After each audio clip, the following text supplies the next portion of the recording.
Okay, in this question we are asked to factorize fully the expression 3xy squared minus 6xy.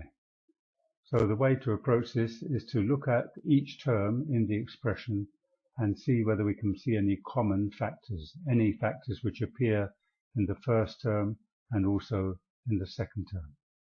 So if I look at those, I can see straight away that x appears in the first term and the second term. So I remove a factor of x and I put everything else inside the bracket. So if I remove a factor of x from 3xy squared, I'm left with 3y squared minus, and if I remove a factor of x from 6xy, I'm left with 6y.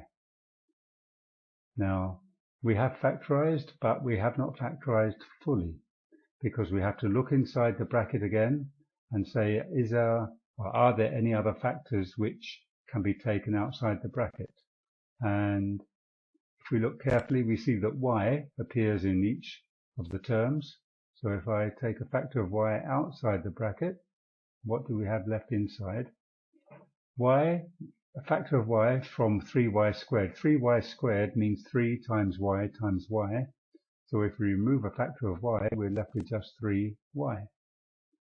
And then minus 6, because 6 times y is 6y. So we remove a factor of y, we're left with 6.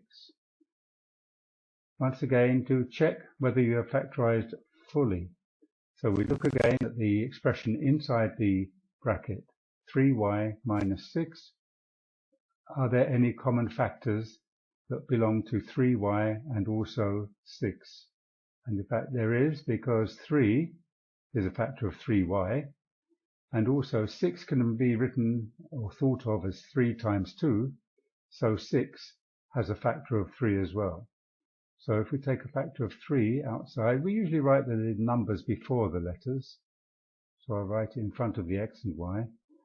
Factor of 3 from 3y leaves me with y inside, minus, and a factor of 3 from 6 leaves me with 2 inside the bracket.